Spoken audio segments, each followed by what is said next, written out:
بسم اللہ الرحمن الرحیم ناظرین، آج 26 مارچ ہفتہ کا دن، ویکینڈ، شام کا وقت، سال 2022۔ آپ کا اپنا میزبان جاوید اقبال آپ کے اپنے چینل پر نئے پروگرام کے ساتھ پیش خدمت ہے۔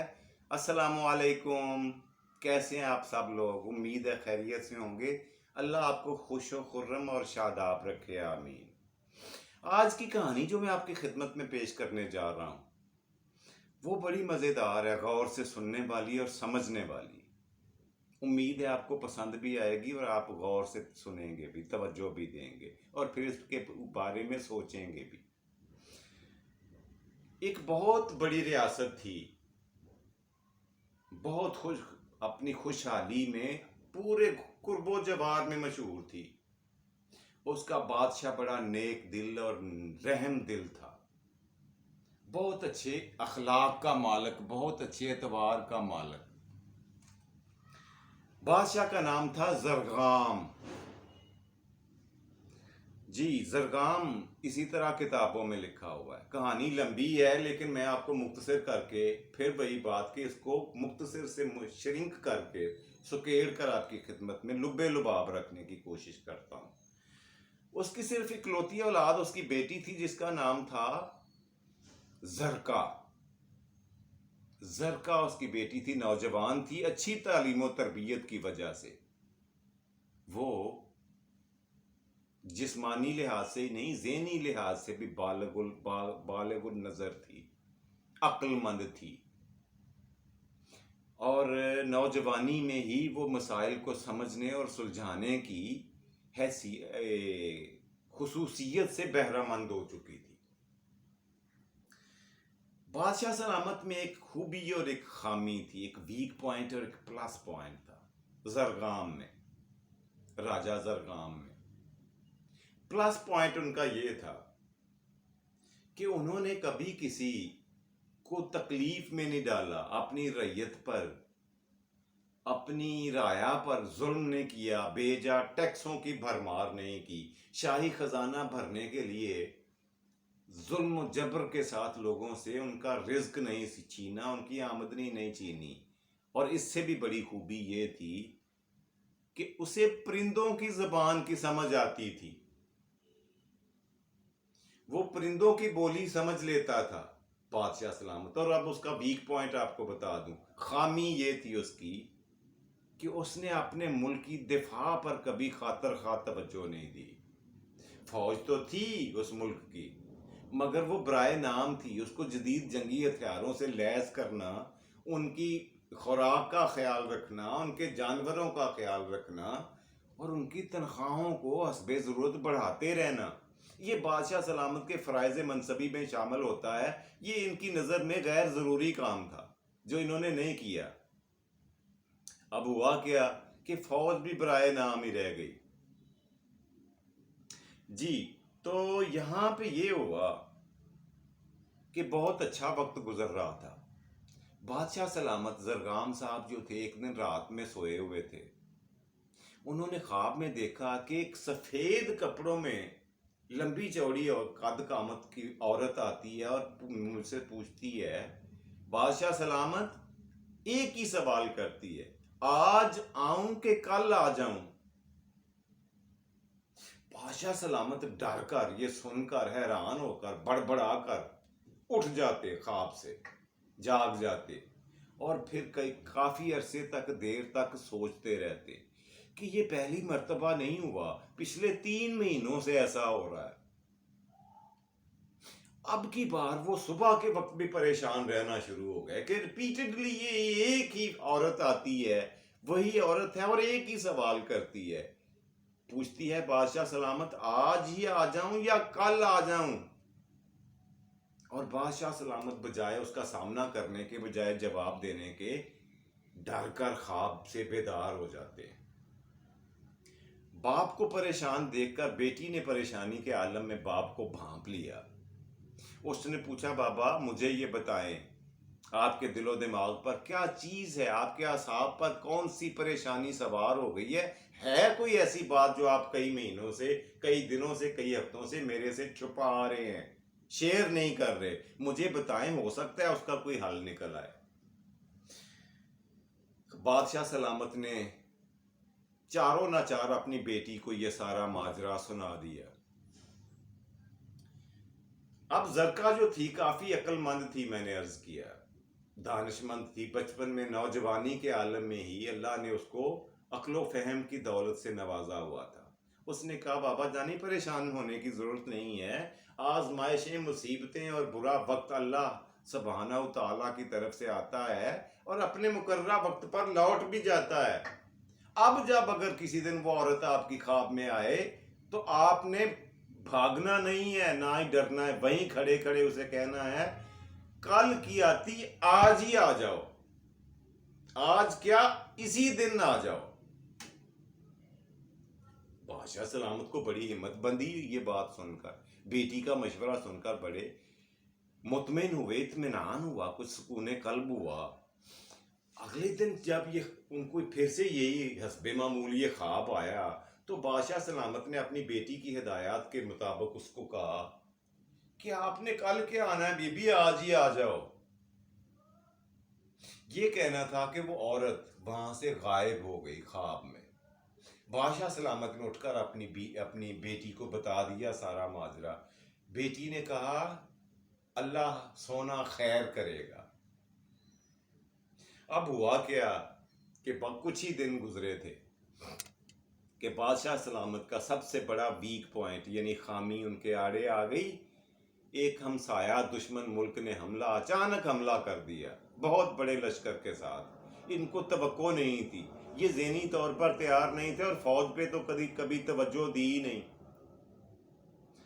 اب ان کی فوج اس قابل نہیں تھی کہ اتنی بڑی اور جدید ہتھیاروں سے لیس فوج کا مقابلہ کر سکے. ٹکے کی مزاحمت نہیں کی ان کی فوج نے اور آسانی سے گھٹنے ٹیک دیے. بادشاہ سلامت کو جب یہ خبر ملتی ہے تو انہوں نے عافیت اسی میں جانی کہ اپنی بیٹی کے ساتھ محل کے چور دروازے سے، عقبی دروازے سے، پچھلے دروازے سے نکل لیے جان بچا کر. رات کا وقت تھا، دشمن کی فوجیں محل میں آئیں، انہوں نے محل کی اینٹ سے اینٹ بجا دی. لیکن انہیں بادشاہ سلامت اور ان کی بیٹی کو وہاں نہ پا کر حیرت ہوئی کہ وہ وہاں اتنی اندھیری رات میں کہاں جا سکتے ہیں.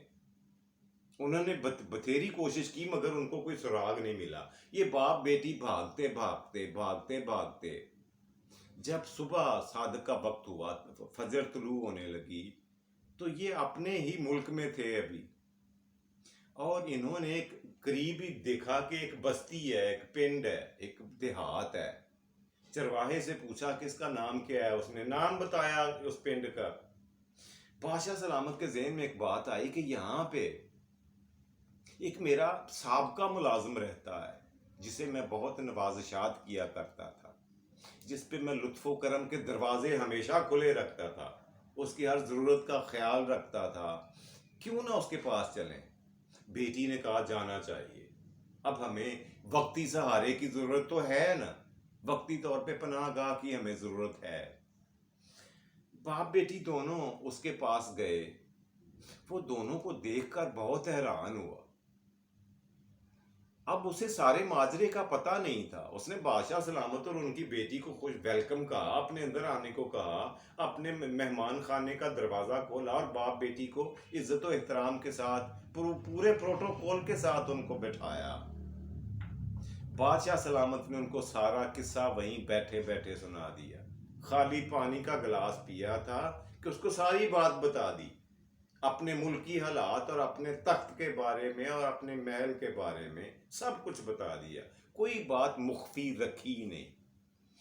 وہ جو سابقہ ملازم تھا اس نے خندہ پیشانی سے ساری بات سنی اور کہا کہ حضور میں اللہ سونے کا شکر گزار ہوں کہ اس نے مجھے تھوڑا سا موقع دیا آپ کے احسانات کا بدلہ چکانے کا. میں آپ کا پرانا نمک خوار ہوں، آپ کی بڑے احسانات ہیں مجھ پر، وغیرہ وغیرہ.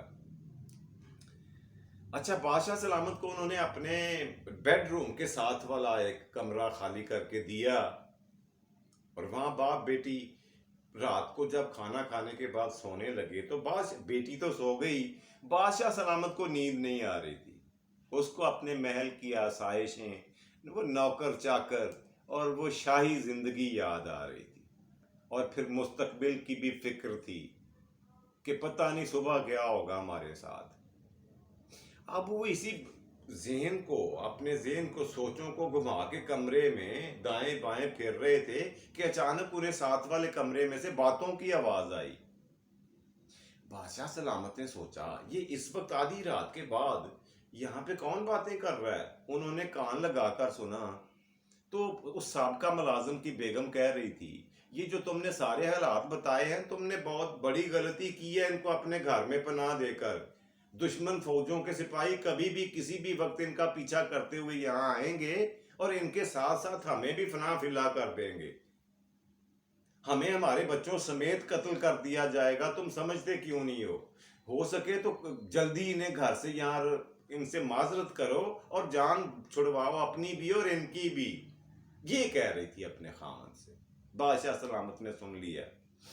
صبح جب ہوئی تو بادشاہ سلامت نے ناشتہ کیا، اور اس سے پہلے کہ ملازم کچھ کہتا بولنے لگا، بادشاہ سلامت نے چپ رہنے کا اشارہ کیا اور کہا کہ ہم لوگ آپ پہ مزید بوجھ نہیں بننا چاہتے۔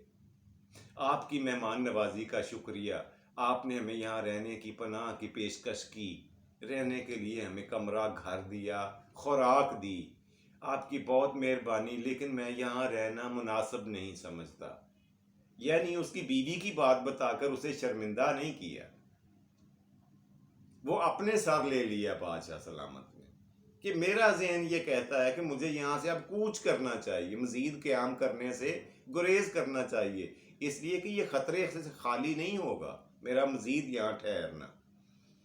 خیر وہاں سے نکلے اور وہاں سے اپنے ملک کی بارڈر کراس کیا، سارا دن پیدل چلتے چلتے بارڈر کراس کر لیا۔ بارڈر کراس کیا تو وہاں پہ ہمسایہ ملک کی ایک چھوٹی سی ریاست تھی، اس کا ایک نواب تھا، وہ بادشاہ سلامت کو جانتا تھا، ان سے مل چکا تھا، امیر کبیر آدمی تھا، بہت بڑی سلطنت کا ریاست کا نواب تھا۔ ان کے دروازے پہ شام کو دستک دی جا کے اور انہوں نے دروازہ کھولا تو پہلے تو اس نے بادشاہ سلامت کو نہیں پہچانا، اس لیے کہ بادشاہ سلامت نے اپنا حلیہ اور لباس بدلا ہوا تھا تاکہ کوئی پہچان نہ لے، لیکن بیٹی سائقہ کو اس نواب نے پہچان لیا، اسے پیار دیا، بادشاہ سلامت کو ادب سے اپنے گھر میں آنے کی دعوت دی، رہنے کا انویٹیشن دی، اور اپنا جو کچھ ان کے پاس خدمت گزاری کے لیے اور مہمان نوازی کے لیے جو کچھ تھا وہ پیش خدمت کیا۔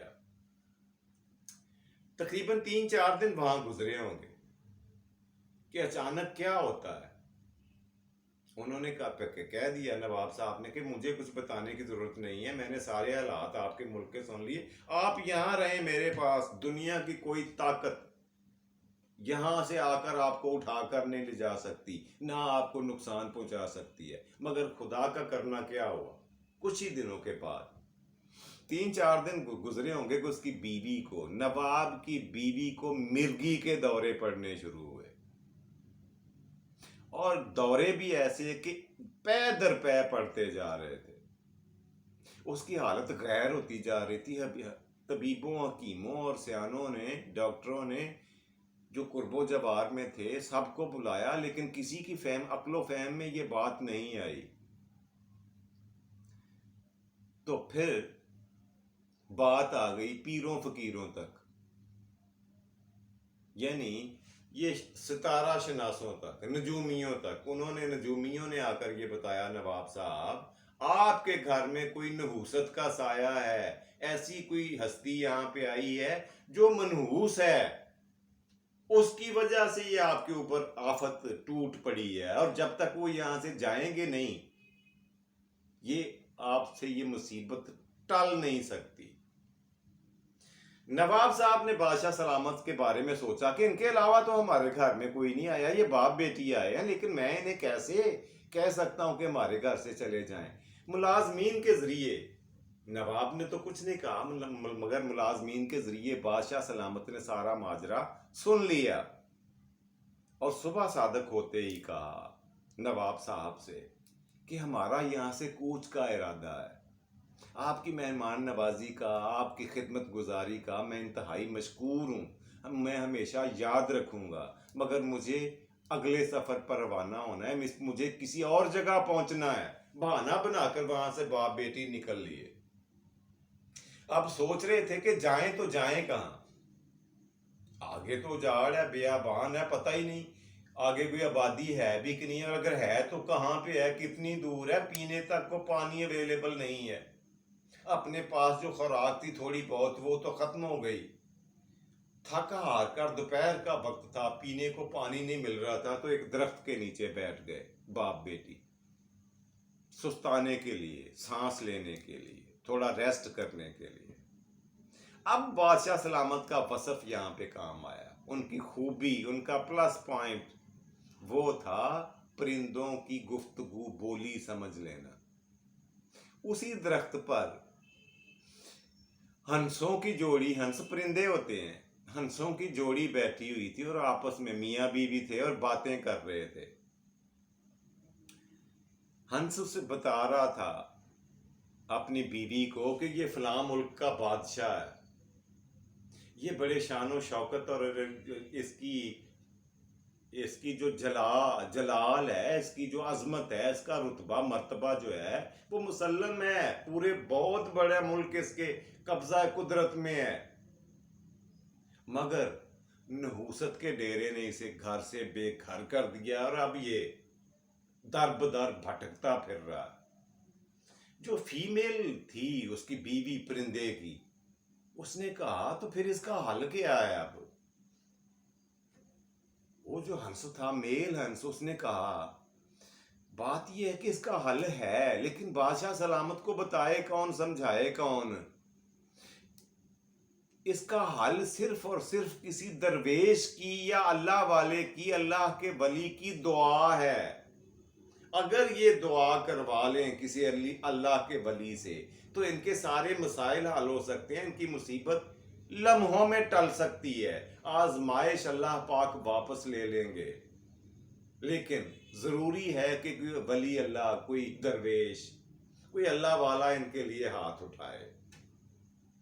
اب بادشاہ نے یہ ساری باتیں سن لی اور سمجھ بھی لی۔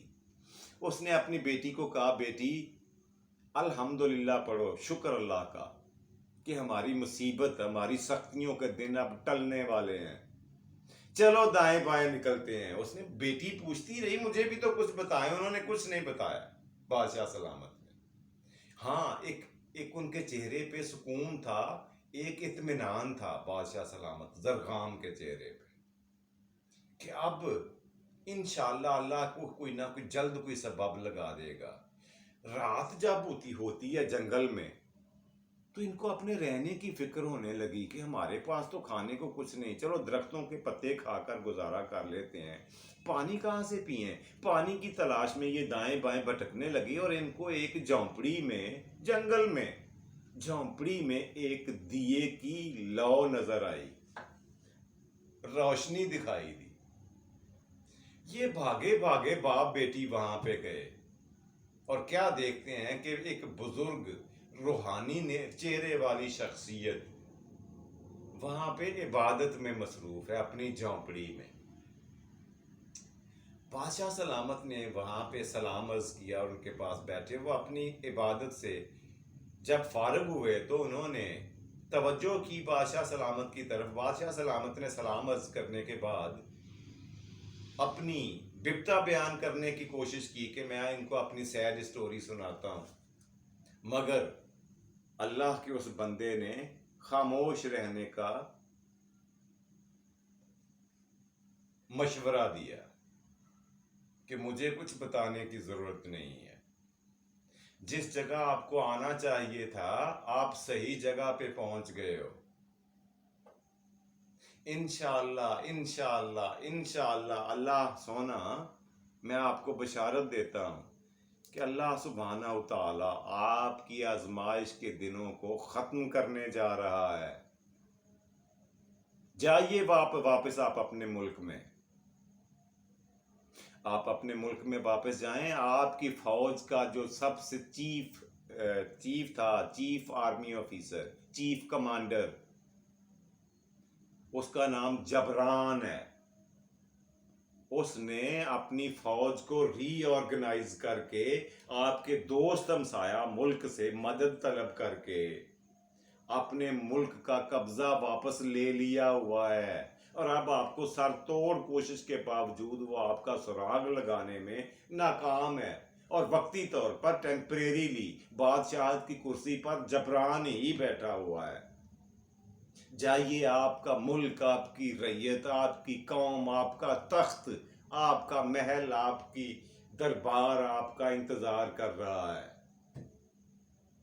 باپ بیٹی خوشی خوشی واپس اپنے ملک کو جاتے ہیں، اور جب وہ وہاں پہ محل میں تشریف لے جاتے ہیں تو جبران جو چیف کمانڈر تھا فوجوں کا اور وہاں کا بادشاہ تھا اس وقت کا، اس نے ان کو دل و جان سے خوش آمدید کہا، ان کو ان کا تخت پیش کیا، اور ایک لمحے کی تاخیر کیے بغیر اناؤنسمنٹ کروا دی کہ تخت و تاج کے مالک اصل میں آ گئے ہیں، میں وقتی طور پر تھا. ایسے لوگ بھی ہوتے ہیں دنیا میں. انہوں نے بادشاہ سلامت زرغان کو اور ان کی بیٹی زرقا دونوں کو ان کی جگہ پہ بٹھایا اور واپس اپنی فوج کی کمانڈ کرنے چلا گیا، مگر بادشاہ سلامت نے اگلے ہی دن اسے واپس دربار میں بلایا اور کہا، بیٹا میں اب زندگی کے اس حصے میں ہوں جہاں میرے سے کاروبار سلطنت سنبھالنا مشکل ہو رہا ہے. آپ میری ایک درخواست مان لو کہ میری بیٹی زرقا سے شادی کر لو. جبران نے ان کے حکم کو تسلیم کیا، مان لیا، اور کہا کہ یہ اس سے زیادہ میرے لیے خوش قسمتی کی بات اور کیا ہو سکتی ہے. اب دوسرا کام یہ کیا زرغام نے، بادشاہ سلامت نے، کہ اپنا تخت و تاج اپنی بیٹی اور داماد کے حوالے کیا اور اپنی باقی ماندہ زندگی صرف اور صرف یاد الہی میں گزارنے کا مصمم ارادہ کر لیا، تہیہ کر لیا، پختہ یقین کر لیا، اور کیا بھی ایسے کہ زندگی کی آخری سانس تک صرف اللہ کے روبرو رہے.